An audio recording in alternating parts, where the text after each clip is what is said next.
ಓಂ ಶಾಂತಿ. ಇಂದಿನ ದಿನಾಂಕ 22/11/2020. ಪ್ರಾರ್ಥ ಮುರುಳಿ ಅವ್ಯಕ್ತ ಬಾಪ್ತಾದ ರಿವೈಸ್ 21/1/87. ಸ್ವರಾಜ್ಯ ಅಧಿಕಾರಿಯೇ ವಿಶ್ವರಾಜ್ಯ ಅಧಿಕಾರಿ. ಇಂದು ಭಾಗ್ಯವಿಧಾತ ತಂದೆಯು ತನ್ನ ಸರ್ವಶ್ರೇಷ್ಠ ಭಾಗ್ಯಶಾಲಿ ಮಕ್ಕಳನ್ನು ನೋಡುತ್ತಿದ್ದಾರೆ. ಈಗಲೂ ಬಾಪ್ತಾದಾರವರ ಮುಂದೆ ಇದು ಸಂಘಟನೆಯಷ್ಟೇ ಅಲ್ಲ, ಆದರೆ ಸನ್ಮುಖದಲ್ಲಿ 4 ಕಡೆಯಲ್ಲಿರುವ ಭಾಗ್ಯಶಾಲಿ ಮಕ್ಕಳಿದ್ದಾರೆ. ಬಲೆ ದೇಶ ವಿದೇಶದಲ್ಲಿಯೂ ಯಾವುದೇ ಮೂಲೆಯಲ್ಲಿಯೇ ಇರಬಹುದು, ಆದರೆ ಬೇಹದ್ದಿನ ತಂದೆಯು ಬೇಹದ್ದಿನ ಮಕ್ಕಳನ್ನು ನೋಡುತ್ತಿದ್ದಾರೆ. ಈ ಸಾಕಾರವತನದಲ್ಲಿ ಸ್ಥಾನದ ಮಿತಿಯು ಬಂದು ಬಿಡುತ್ತದೆ.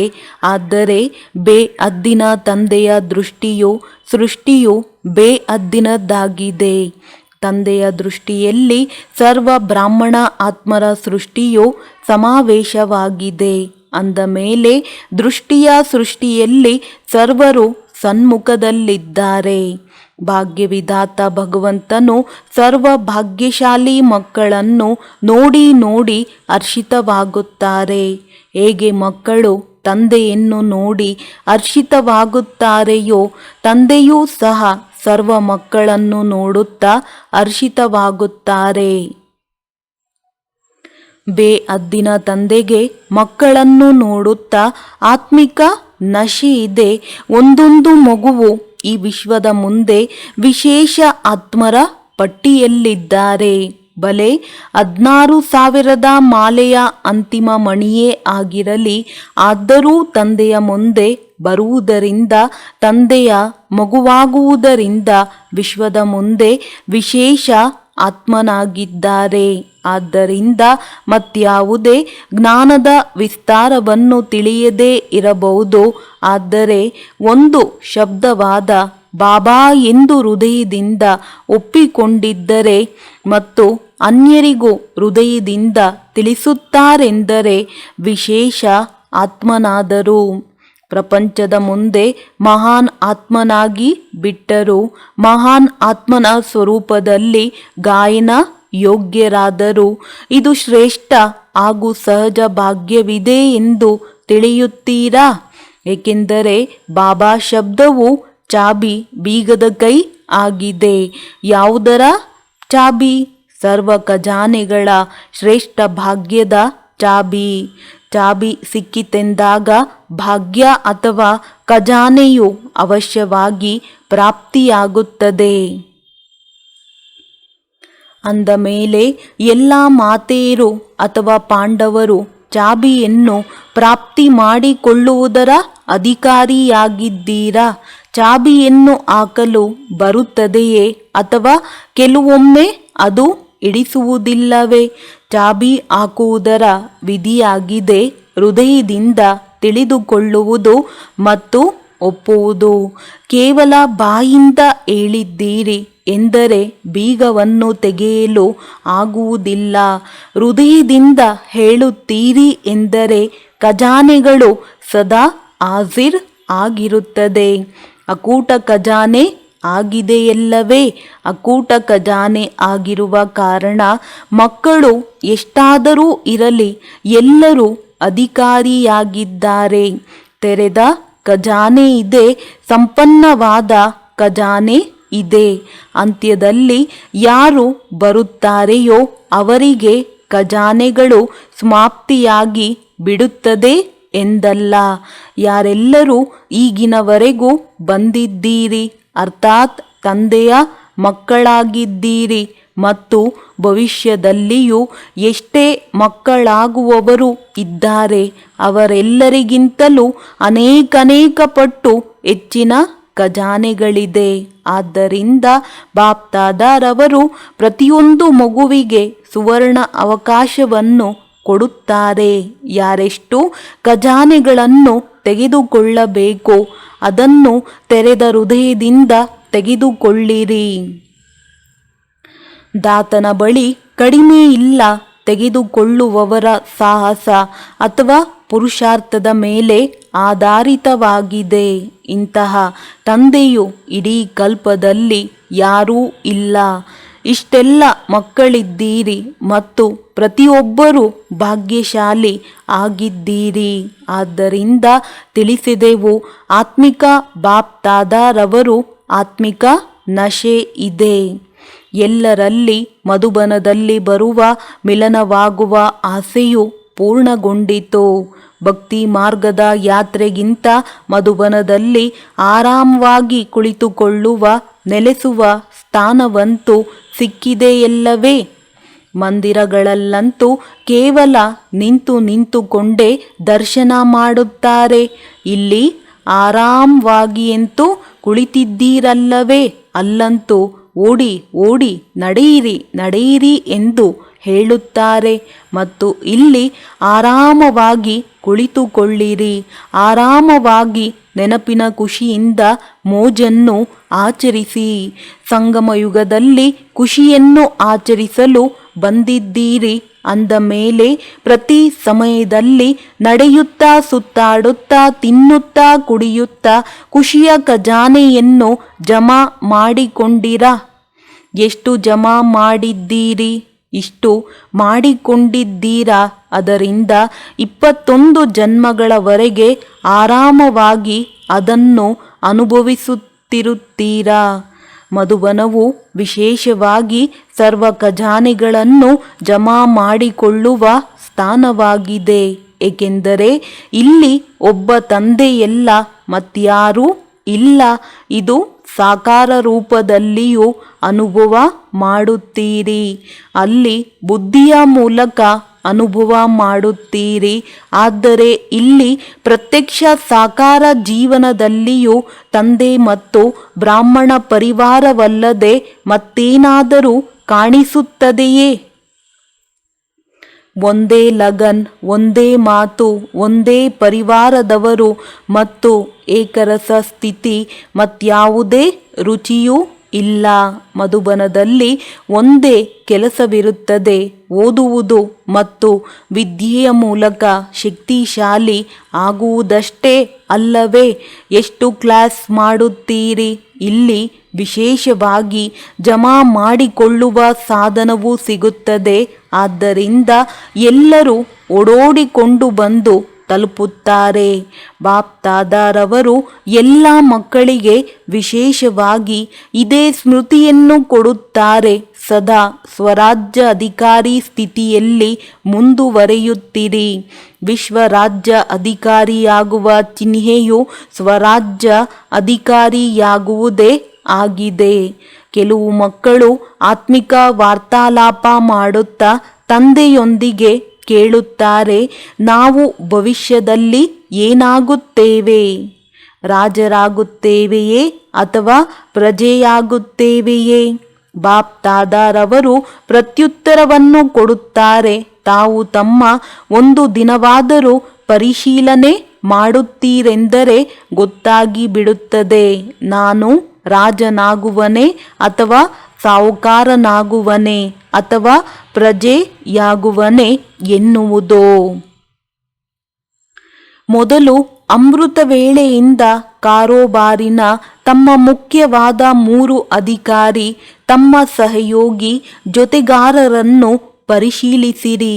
ಅವರು ಯಾರು? 1 ಮನಸ್ಸು ಅರ್ಥಾತ್ ಸಂಕಲ್ಪ ಶಕ್ತಿ. 2 ಬುದ್ಧಿ ಅರ್ಥಾತ್ ನಿರ್ಣಯ ಶಕ್ತಿ. 3 ಇಂದಿನ ಅಥವಾ ವರ್ತಮಾನದ ಶ್ರೇಷ್ಠ ಸಂಸ್ಕಾರ. ಈ 3 ವಿಶೇಷ ಕಾರೋಬಾರ್ ಆಗಿದೆ. ಹೇಗೆ ಇತ್ತೀಚೆಗೆ ರಾಜನ ಜೊತೆ ಮಹಾಮಂತ್ರಿ ಅಥವಾ ವಿಶೇಷ ಮಂತ್ರಿಯಾಗಿರುತ್ತಾರೆ, ಅವರ ಸಹಯೋಗದಿಂದ ರಾಜ್ಯ ವ್ಯವಹಾರವು ನಡೆಯುತ್ತದೆ. ಸತ್ಯಯುಗದಲ್ಲಿ ಮಂತ್ರಿ ಇರುವುದಿಲ್ಲ, ಆದರೆ ಸಮೀಪದ ಸಂಬಂಧಿ ಜೊತೆಗಾರನಾಗಿರುತ್ತಾರೆ. ಯಾವುದಾದರೂ ರೂಪದಲ್ಲಿ ಜೊತೆಗಾರನೆಂದು ತಿಳಿಯಿರಿ ಅಥವಾ ಮಂತ್ರಿ ಎಂದೇ ತಿಳಿಯಿರಿ. ಆದರೆ ಇದನ್ನು ಪರಿಶೀಲಿಸಿ, ಈ 3 ತಮ್ಮ ಅಧಿಕಾರದಿಂದ ನಡೆಯುತ್ತದೆಯೇ? ಈ 3ರ ಮೇಲೆ ಸ್ವರಾಜ್ಯವಿದೆಯೇ ಅಥವಾ ಇವರ ಅಧಿಕಾರದಿಂದ ತಾವು ನಡೆಯುತ್ತೀರಾ? ಮನಸ್ಸು ತಮ್ಮನ್ನು ನಡೆಸುತ್ತದೆಯೇ ಅಥವಾ ತಾವು ಮನಸ್ಸನ್ನು ನಡೆಸುತ್ತೀರಾ? ಏನು ಬಯಸುತ್ತೀರಿ? ಯಾವಾಗ ಬಯಸುತ್ತೀರಿ? ಅಂತಹ ಸಂಕಲ್ಪವನ್ನು ಮಾಡಬಲ್ಲಿರಾ? ಬುದ್ಧಿಯನ್ನೆಲ್ಲಿಗೆ ಜೋಡಿಸಲು ಬಯಸುತ್ತೀರಿ? ಅಲ್ಲಿ ಜೋಡಿಸಲು ಸಾಧ್ಯವಾಗುವುದೇ ಅಥವಾ ಬುದ್ಧಿಯು ತಾವು ರಾಜನನ್ನು ಅಲೆದಾಡಿಸುತ್ತದೆಯೇ? ಸಂಸ್ಕಾರವು ತಮ್ಮ ವಶದಲ್ಲಿದೆಯೇ ಅಥವಾ ತಾವು ಸಂಸ್ಕಾರಕ್ಕೆ ವಶನಾಗಿದ್ದೀರಾ? ರಾಜ್ಯ ಅಂದರೆ ಅಧಿಕಾರ.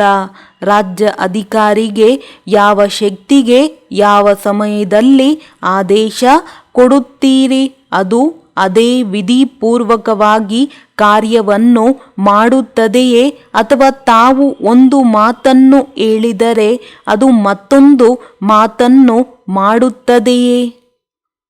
ಏಕೆಂದರೆ ನಿರಂತರ ಯೋಗಿ ಅರ್ಥಾತ್ ಸ್ವರಾಜ್ಯ ಅಧಿಕಾರಿಯಾಗುವ ವಿಶೇಷ ಸಾಧನವೇ ಮನಸ್ಸು ಮತ್ತು ಬುದ್ಧಿಯಾಗಿದೆ. ಮಂತ್ರವೇ ಮನ್ಮನಾಭವದ್ದಾಗಿದೆ. ಯೋಗವನ್ನು ಬುದ್ಧಿಯೋಗವೆಂದು ಹೇಳುತ್ತಾರೆ ಅಂದಾಗ ಈ ವಿಶೇಷವಾದ ಆಧಾರ ಸ್ತಂಭವೇನಾದರೂ ತಮ್ಮ ಅಧಿಕಾರದಲ್ಲಿಲ್ಲ ಅಥವಾ ಕೆಲವೊಮ್ಮೆ ತಮ್ಮ ವಶದಲ್ಲಿರುತ್ತದೆ, ಕೆಲವೊಮ್ಮೆ ಇರುವುದಿಲ್ಲ, ಈಗೀಗ ಇದೆ, ಈಗೀಗ ಇಲ್ಲ, ಅಥವಾ ಮೂರರಲ್ಲಿ ಯಾವುದಾದರೊಂದು ಕಡಿಮೆ ಅಧಿಕಾರದಲ್ಲಿದೆ ಎಂದರೆ ಇದರಿಂದಲೇ ಪರಿಶೀಲನೆ ಮಾಡಿರಿ. ನಾವು ರಾಜರಾಗುತ್ತೇವೆಯೇ ಅಥವಾ ಪ್ರಜೆಯಾಗುತ್ತೇವೆಯೇ? ಬಹಳ ಕಾಲದ ರಾಜ್ಯಾಧಿಕಾರಿ ಆಗುವ ಸಂಸ್ಕಾರವು ಬಹಳ ಕಾಲದ ಭವಿಷ್ಯ ರಾಜ್ಯಾಧಿಕಾರಿಯನ್ನಾಗಿ ಮಾಡುತ್ತದೆ. ಒಂದು ವೇಳೆ ಕೆಲವೊಮ್ಮೆ ಅಧಿಕಾರಿ ಕೆಲವೊಮ್ಮೆ ವಶರಾಗಿ ಬಿಡುತ್ತೀರೆಂದರೆ ಅರ್ಧಕಲ್ಪದಲ್ಲಿ ಅರ್ಥಾತ್ ಸಂಪೂರ್ಣ ರಾಜ್ಯಭಾಗ್ಯದ ಅಧಿಕಾರವು ಪ್ರಾಪ್ತಿಯಾಗಲು ಸಾಧ್ಯವಿಲ್ಲ. ಅರ್ಧ ಸಮಯದ ನಂತರ ತ್ರೇತಾಯುಗಿ ರಾಜರಾಗಲು ಸಾಧ್ಯವಾಗುವುದು. ಪೂರ್ಣ ಸಮಯದ ರಾಜ್ಯಾಧಿಕಾರಿ ಅರ್ಥಾತ್ ರಾಜ್ಯಾಡಳಿತ ಮಾಡುವಂತಹ ರಾಯಲ್ ಫ್ಯಾಮಿಲಿಗೆ ಸಮೀಪ ಸಂಬಂಧದಲ್ಲಿಯೂ ಇರುವುದಕ್ಕೆ ಸಾಧ್ಯವಾಗುವುದಿಲ್ಲ. ಒಂದು ವೇಳೆ ಪದೇ ಪದೇ ವಶರಾಗುತ್ತೀರಿ ಎಂದರೆ ಸಂಸ್ಕಾರದ ಅಧಿಕಾರಿಯಾಗುವುದಲ್ಲ, ಆದರೆ ರಾಜ್ಯಾಧಿಕಾರಿಗಳ ರಾಜ್ಯದಲ್ಲಿರುವವರು ಆಗುತ್ತೀರಿ. ಹಾಗಾದರೆ ಅವರೇನಾದರೂ? ಅವರು ಪ್ರಜೆ ಅಂದ ಮೇಲೆ ಯಾರು ರಾಜರಾಗುವರು, ಯಾರು ಪ್ರಜೆಯಾಗುವರು ಎನ್ನುವುದು ತಿಳಿಯಿತೆ. ತಮ್ಮದೇ ದರ್ಪಣದಲ್ಲಿ ತಮ್ಮ ಅದೃಷ್ಟದ ಚೆಹರೆಯನ್ನು ನೋಡಿಕೊಳ್ಳಿ. ಈ ಜ್ಞಾನ ಅರ್ಥಾತ್ ತಿಳುವಳಿಕೆಯು ದರ್ಪಣವಾಗಿದೆ. ಎಲ್ಲರ ಬಳಿ ದರ್ಪಣವಿದೆ ಅಲ್ಲವೇ?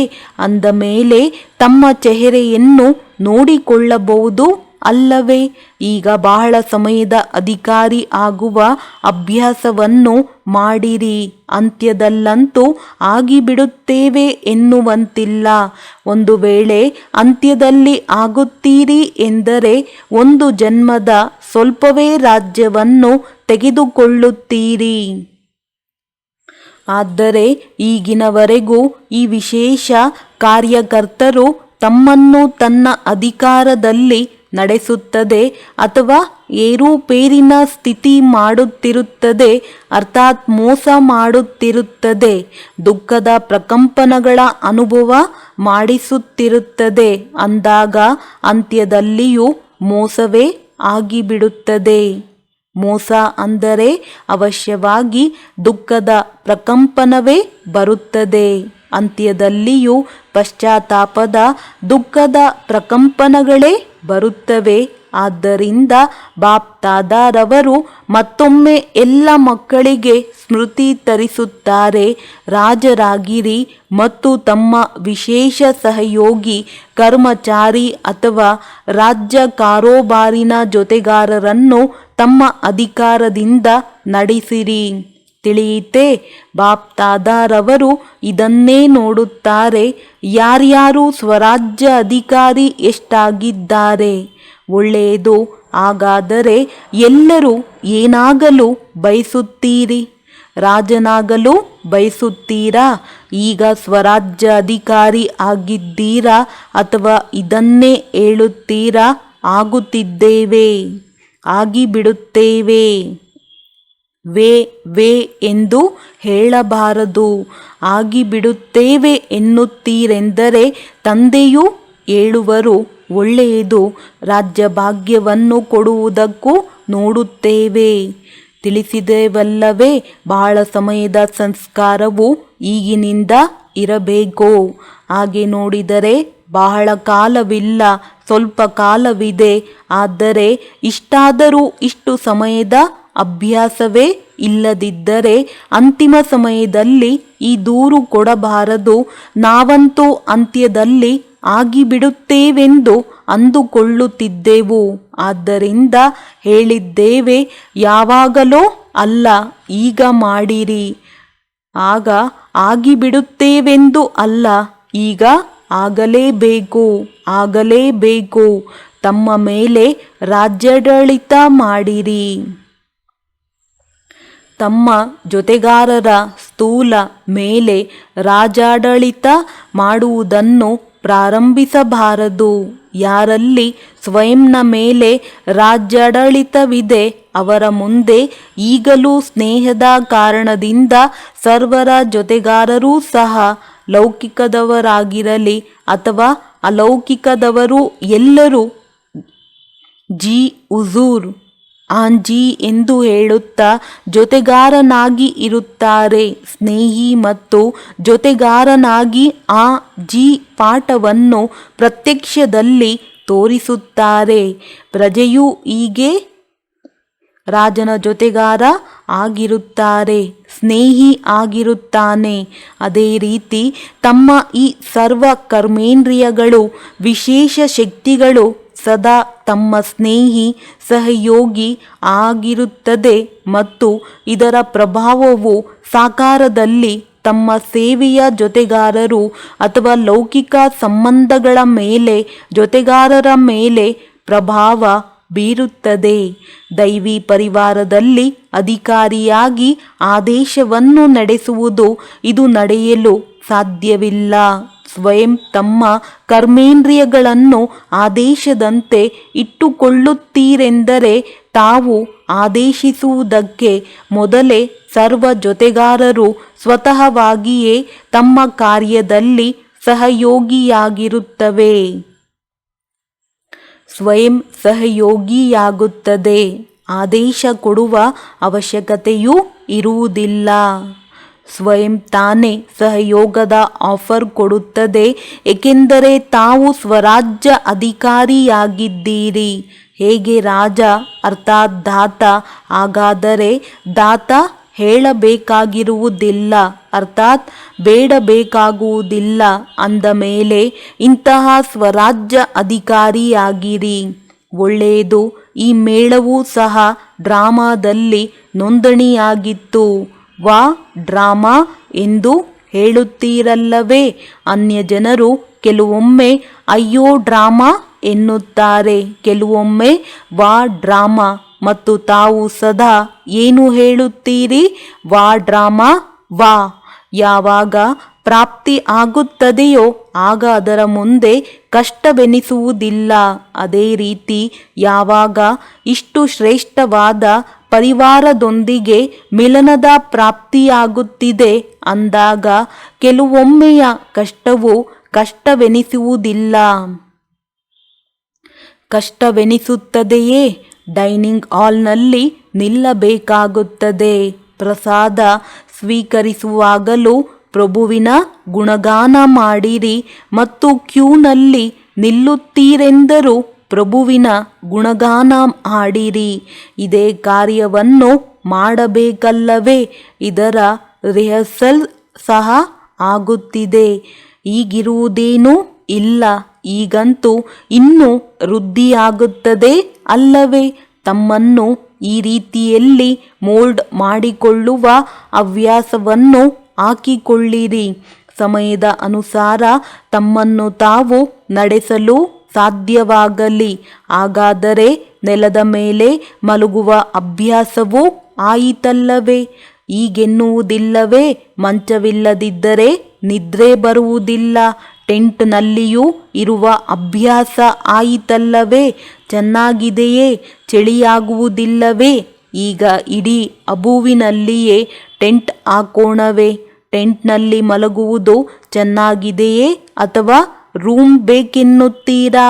ಮೊದಮೊದಲು ಯಾವಾಗ ಪಾಕಿಸ್ತಾನದಲ್ಲಿದ್ದೆವೋ ಆಗ ಮಹರತಿಗಳೇ ನೆಲದಲ್ಲಿ ಮಲಗುತ್ತಿದ್ದೀರಿ. ನೆನಪಿದೆಯೇ? ಯಾರು ಪ್ರಸಿದ್ಧವಾದ ಮಹರತಿಗಳಿದ್ದರೂ ಅವರಿಗೆ ಹಾಲ್ನಲ್ಲಿ ನೆಲದ ಮೇಲೆ 3 ಅಡಿ ಜಾಗ ಕೊಟ್ಟು ಮಲಗಿಸುತ್ತಿದ್ದೆವು. ಮತ್ತು ಯಾವಾಗ ಬ್ರಾಹ್ಮಣ ಪರಿವಾರದ ವೃದ್ಧಿಯಾಯಿತು ಆಗಲೂ ಎಲ್ಲಿಂದ ಆರಂಭವಾಯಿತು? ಟೆಂಟ್ನಿಂದಲೇ ಆರಂಭವಾಯಿತಲ್ಲವೇ? ಮೊದಮೊದಲು ಯಾರು ಬಂದರೂ ಅವರೂ ಸಹ ಟೆಂಟ್ನಲ್ಲಿಯೇ ಇದ್ದರು. ಟೆಂಟ್ನಲ್ಲಿರುವವರು ಸೆಂಟ್ ಮಹಾತ್ಮ ಆಗಿಬಿಟ್ಟರು. ಸಾಕಾರನ ಪಾತ್ರವಿದ್ದರೂ ಸಹ ಟೆಂಟ್ನಲ್ಲಿಯೇ ಇದ್ದರು. ಅಂದ ಮೇಲೆ ತಾವುಗಳೂ ಸಹ ಅನುಭವ ಮಾಡುವಿರಲ್ಲವೇ? ಎಲ್ಲರೂ ಪ್ರತಿಯೊಂದು ಪ್ರಕಾರದಿಂದ ಖುಷಿಯಾಗಿದ್ದೀರಾ? ಒಳ್ಳೆಯದು. ಇಷ್ಟಾದರೂ 10,000 ಮಂದಿಯನ್ನು ಕರೆಸಿಕೊಂಡು ಟೆಂಟ್ ಕೊಡುತ್ತೇವೆ, ಪ್ರಬಂಧ ಮಾಡುತ್ತೇವೆ. ಎಲ್ಲರೂ ಸ್ನಾನಗೃಹದ ಪ್ರಬಂಧವನ್ನು ಯೋಚಿಸುತ್ತೀರಾ? ಅದು ಸಹ ಆಗಿಬಿಡುತ್ತದೆ. ನೆನಪಿದೆಯೇ? ಯಾವಾಗ ಈ ಹಾಲ್ ಮಾಡಲಾಗಿತ್ತು ಆಗ ಎಲ್ಲರೂ ಏನು ಹೇಳಿದರು? ಇಷ್ಟೆಲ್ಲರ ಸ್ನಾನಗೃಹಕ್ಕಾಗಿ ಏನು ಮಾಡುವರು? ಇದೇ ಲಕ್ಷ್ಯದಿಂದ ಇದನ್ನು ಮಾಡಲಾಗಿದೆ. ಈಗ ಕಡಿಮೆಯಾಯಿತಲ್ಲವೇ? ಎಷ್ಟು ಮಾಡುತ್ತೀರೋ ಅಷ್ಟು ಅವಶ್ಯವಾಗಿ ಕಡಿಮೆಯಾಗುತ್ತದೆ. ಏಕೆಂದರೆ ಕೊನೆಗೆ ಬೇಅದ್ದಿನಲ್ಲಿಯೇ ಹೋಗಬೇಕಾಗಿದೆ. ಒಳ್ಳೆಯದು. ಎಲ್ಲ ಕಡೆಯಲ್ಲಿನ ಮಕ್ಕಳು ತಲುಪಿದ್ದಾರೆ. ಈ ಬೇಅದ್ದಿನ ಹಾಲ್ ಸಹ ಶೃಂಗಾರಿತವಾಯಿತು. ಕೆಳಗೂ ಕುಳಿತಿದ್ದಾರೆ. ಭಿನ್ನ ಭಿನ್ನ ಸ್ಥಾನಗಳಲ್ಲಿ ಮುರುಳಿಯನ್ನು ಕೇಳಿಸಿಕೊಳ್ಳುತ್ತಿದ್ದಾರೆ. ಈ ವೃದ್ಧಿಯಾಗುವುದೂ ಸಹ ಭಾಗ್ಯದ ಚಿಹ್ನೆಯಾಗಿದೆ. ವೃದ್ಧಿಯಂತೂ ಆಯಿತು, ಆದರೆ ವಿಧಿಪೂರ್ವಕವಾಗಿ ನಡೆಯಲಿ. ಹೀಗೆ ತಿಳಿಯಬಾರದು. ಮಧುಬನದಲ್ಲಂತೂ ಬಂದು ಬಿಟ್ಟೆವು. ಬಾಬಾರವರನ್ನು ಮಿಲನವಾದೆವು. ಮಧುಬನವನ್ನು ನೋಡಿದೆವು. ಈಗ ಹೇಗೆ ಬೇಕೋ ಹಾಗೆ ನಡೆಯೋಣ. ಹೀಗೆ ಮಾಡಬಾರದು. ಏಕೆಂದರೆ ಕೆಲವು ಮಕ್ಕಳು ಹೀಗೆ ಮಾಡುವರು. ಎಲ್ಲಿಯವರೆಗೆ ಮಧುಬನಕ್ಕೆ ಬರಲು ಅನುಮತಿ ಸಿಗುವುದಿಲ್ಲವೋ ಅಲ್ಲಿಯವರೆಗೆ ಪರಿಪಕ್ವವಾಗಿ ಇರುತ್ತಾರೆ. ಮಧುಬನವನ್ನು ನೋಡಿದ ನಂತರ ಸ್ವಲ್ಪ ಹುಡುಗಾಟಿಕೆಯಲ್ಲಿ ಬಂದು ಬಿಡುತ್ತಾರೆ. ಈ ರೀತಿ ಆಗಬಾರದು. ಬ್ರಾಹ್ಮಣ ಅರ್ಥಾತ್ ಬ್ರಾಹ್ಮಣ ಜೀವನವಿದೆ ಅಂದಾಗ ಎಲ್ಲಿಯವರೆಗೆ ಇರುತ್ತೀರಿ ಅಲ್ಲಿಯವರೆಗೂ ಸದಾ ಬ್ರಾಹ್ಮಣ ಜೀವನ ಇರುತ್ತದೆ. ಜೀವನವನ್ನು ರೂಪಿಸಿಕೊಂಡಿದ್ದೀರಿ ಅಲ್ಲವೇ? ಅಥವಾ ಸ್ವಲ್ಪ ಸಮಯಕ್ಕಷ್ಟೇ ಬ್ರಾಹ್ಮಣರು ಆಗಿದ್ದೀರಾ? ಸದಾ ತಮ್ಮನ್ನು ಬ್ರಾಹ್ಮಣ ಜೀವನದ ವಿಶೇಷತೆಗಳ ಜೊತೆಯಲ್ಲಿಟ್ಟುಕೊಳ್ಳಿರಿ. ಏಕೆಂದರೆ ಈ ವಿಶೇಷತೆಗಳಿಂದ ವರ್ತಮಾನವೂ ಶ್ರೇಷ್ಠವಿದೆ ಮತ್ತು ಭವಿಷ್ಯವೂ ಶ್ರೇಷ್ಠವಿದೆ. ಒಳ್ಳೆಯದು. ಇನ್ನೇನು ಉಳಿದುಕೊಂಡಿತು? ಟೋಲಿ ವರದಾನ. ವರದಾತನ ಮಕ್ಕಳೇ ವರದಾನವಾಗಿ ಬಿಟ್ಟಿರಿ. ತಾವಿರುವುದೇ ವರದಾತನ ಮಕ್ಕಳು. ಅಂಥ ಮಕ್ಕಳ ಪ್ರತಿ ಹೆಜ್ಜೆಯಲ್ಲಿ ವರದಾತನಿಂದ ಸ್ವತಃವಾಗಿಯೇ ವರದಾನವು ಸಿಗುತ್ತಿರುತ್ತದೆ. ವರದಾನವೇ ತಮ್ಮ ಪಾಲನೆಯೂ ಆಗಿದೆ. ವರದಾನಗಳ ಪಾಲನೆಯಿಂದಲೇ ಬೆಳೆಯುತ್ತಿದ್ದೀರಿ. ಇಲ್ಲದಿದ್ದರೆ ಯೋಚಿಸಿರಿ, ಇಷ್ಟು ಶ್ರೇಷ್ಠವಾದ ಪ್ರಾಪ್ತಿ ಮತ್ತು ಪರಿಶ್ರಮವೇನಾದರೂ ಆಯಿತೆ? ಪರಿಶ್ರಮ ಪಡದೆ ಪ್ರಾಪ್ತಿಯಾಗುತ್ತದೆ ಎಂದರೆ ಅದನ್ನೇ ವರದಾನವೆಂದು ಹೇಳಲಾಗುತ್ತದೆ. ಜನ್ಮ ಜನ್ಮದ ಪ್ರಾಪ್ತಿಯ ಅಧಿಕಾರಿಯಾಗಿ ಬಿಟ್ಟಿರಿ ಅಂದ ಮೇಲೆ ಪ್ರತಿ ಹೆಜ್ಜೆಯಲ್ಲಿ ವರದಾತನ ವರದಾನವೂ ಸಿಗುತ್ತಿದೆ ಮತ್ತು ಸದಾ ಸಿಗುತ್ತಿರುತ್ತದೆ. ದೃಷ್ಟಿಯಿಂದ ಮಹಾವಾಕ್ಯದಿಂದ ಸಂಬಂಧದಿಂದ ವರದಾನವೇ ಇರುತ್ತದೆ. ಒಳ್ಳೆಯದು. ಈಗಂತೂ ಸುವರ್ಣ ಮಹೋತ್ಸವದ ತಯಾರಿ ಮಾಡುತ್ತಿದ್ದೀರಿ. ಸುವರ್ಣ ಮಹೋತ್ಸವ ಅರ್ಥಾತ್ ಸದಾ ಸ್ವರ್ಣಿಮ ಸ್ಥಿತಿಯಲ್ಲಿ ಸ್ಥಿತರಾಗುವ ಮಹೋತ್ಸವವನ್ನು ಆಚರಿಸುತ್ತಿದ್ದೀರಿ. ಸದಾ ಅಪ್ಪಟ ಚಿನ್ನವಾಗಿರಿ. ಅಂಶದಷ್ಟು ಅಲಾಯ್ ಸೇರ್ಪಡೆಯಾಗಿರಬಾರದು. ಇದಕ್ಕೆ ಸುವರ್ಣ ಮಹೋತ್ಸವ ಎಂದು ಹೇಳಲಾಗುತ್ತದೆ. ಪ್ರಪಂಚದವರ ಮುಂದೆ ಸ್ವರ್ಣಿಮ ಸ್ಥಿತಿಯಲ್ಲಿ ಸ್ಥಿತರಾಗುವ ಅಪ್ಪಟ ಚಿನ್ನವು ಪ್ರತ್ಯಕ್ಷವಾಗಲಿ. ಸತೋಪ್ರಧಾನ ಸ್ಥಿತಿ. ಇದಕ್ಕಾಗಿ ಇವೆಲ್ಲ ಸೇವೆಯ ಸಾಧನಗಳನ್ನು ಮಾಡುತ್ತಿದ್ದೀರಿ. ಏಕೆಂದರೆ ತಮ್ಮ ಸ್ವರ್ಣಿಮ ಸ್ಥಿತಿಯು ಸ್ವರ್ಣಿಮ ಯುಗವನ್ನು ತರುತ್ತದೆ, ಸ್ವರ್ಣಿಮ ಪ್ರಪಂಚವನ್ನು ತರುತ್ತದೆ. ಎಲ್ಲರಲ್ಲಿ ಯಾವ ಇಚ್ಛೆ ಇದೆ? ಈಗ ಪ್ರಪಂಚವು ಸ್ವಲ್ಪ ಬದಲಾಗಬೇಕು ಅಂದ ಮೇಲೆ ಸ್ವಪರಿವರ್ತನೆಯಿಂದ ವಿಶ್ವ ಪರಿವರ್ತನೆ ಮಾಡುವಂತಹ ವಿಶೇಷ ಆತ್ಮರಾಗಿದ್ದೀರಿ. ತಮ್ಮೆಲ್ಲರನ್ನೂ ನೋಡಿ ಆತ್ಮರಿಗೆ ಈ ನಿಶ್ಚಯವಾಗಲಿ, ಶುಭ ಭರವಸೆ ಇರಲಿ. ಸತ್ಯವಾಗಿಯೂ ಸ್ವರ್ಣಿಮ ಪ್ರಪಂಚವು ಬಂದಿತೆಂದರೆ ಬಂದಿತು. ಹೌದು, ಒಳ್ಳೆಯ ವಸ್ತುವನ್ನು ಸ್ಯಾಂಪಲನ್ನು ನೋಡಿ ನಿಶ್ಚಯ ಆಗುತ್ತದೆ ಅಲ್ಲವೇ? ಅಂದಾಗ ಸ್ವರ್ಣಿಮ ಪ್ರಪಂಚದ ಸ್ಯಾಂಪಲ್ ತಾವಾಗಿದ್ದೀರಿ. ಸ್ವರ್ಣಿಮ ಸ್ಥಿತಿಯವರಾಗಿದ್ದೀರಿ. ತಾವು ಸ್ಯಾಂಪಲನ್ನು ನೋಡಿ ಅವರಿಗೂ ನಿಶ್ಚಯವಾಗಲಿ. ಯಾವಾಗ ಸ್ಯಾಂಪಲ್ ತಯಾರಾಗಿದೆಯೋ ಆಗ ಅವಶ್ಯವಾಗಿ ಅಂತಹ ಪ್ರಪಂಚವು ಈಗೀಗ ಬಂದು ಬಿಡುತ್ತದೆ. ಸುವರ್ಣ ಮಹೋತ್ಸವದಲ್ಲಿ ಇಂತಹ ಸೇವೆಯನ್ನು ಮಾಡುವಿರಲ್ಲವೇ? ಭರವಸೆ ಇಲ್ಲದವರಿಗೆ ಭರವಸೆಯನ್ನು ಕೊಡುವವರಾಗಿರಿ. ಒಳ್ಳೆಯದು. ವರದಾನ. ಅಲೆದಾಡುತ್ತಿರುವ ಆತ್ಮರಿಗೆ ಯಥಾರ್ಥವಾದ ಗುರಿಯನ್ನು ತೋರಿಸುವಂತಹ ಚೈತನ್ಯ ಲೈಟ್ ಮೈಟ್ ಹೌಸ್ ಭವ. ಅಲೆದಾಡುತ್ತಿರುವ ಯಾವುದೇ ಆತ್ಮನಿಗೆ ಯಥಾರ್ಥವಾದ ಗುರಿಯನ್ನು ತೋರಿಸುವುದಕ್ಕಾಗಿ ಚೈತನ್ಯ ಲೈಟ್ ಮೈಟ್ ಹೌಸ್ ಆಗಿರಿ. ಇದಕ್ಕಾಗಿ 2 ಮಾತಿನ ಪ್ರತಿ ಗಮನವಿರಲಿ. 1. ಪ್ರತಿಯೊಂದು ಆತ್ಮನ ಇಚ್ಛೆಯನ್ನು ಪರಿಶೀಲಿಸುವುದು. ಉದಾಹರಣೆ, ಯಾರು ನಾಡಿಯ ಬಗ್ಗೆ ತಿಳಿದಿರುತ್ತಾರೆ ಅವರಿಗೆ ಯೋಗ್ಯ ಡಾಕ್ಟರ್ ಎಂದು ಹೇಳಲಾಗುತ್ತದೆ. ಹಾಗೆಯೇ ಪರಿಶೀಲನಾ ಶಕ್ತಿಯನ್ನು ಸದಾ ಉಪಯೋಗಿಸಬೇಕು. 2ನೇದು, ಸದಾ ತಮ್ಮ ಬಳಿ ಸರ್ವ ಖಜಾನೆಗಳ ಅನುಭವವನ್ನು ಕಾಯಂ ಆಗಿಟ್ಟುಕೊಳ್ಳಿರಿ. ಸದಾ ಈ ಲಕ್ಷ್ಯವನ್ನಿಡಿ ತಿಳಿಸುವುದಲ್ಲ, ಆದರೆ ಸರ್ವ ಸಂಬಂಧಗಳ ಸರ್ವ ಶಕ್ತಿಗಳ ಅನುಭವ ಮಾಡಿಸಬೇಕು. ಸ್ಲೋಗನ್: ಅನ್ಯರ ಸಂಪರ್ಕ ಮಾಡುವುದಕ್ಕೆ ಬದಲಾಗಿ ಒಬ್ಬ ತಂದೆಯೊಂದಿಗೆ ಸರಿಯಾದ ಸಂಪರ್ಕವನ್ನಿಡಿ. ಕನೆಕ್ಷನ್, ಸಂಬಂಧ. ಒಳ್ಳೆಯದು. ಓಂ ಶಾಂತಿ.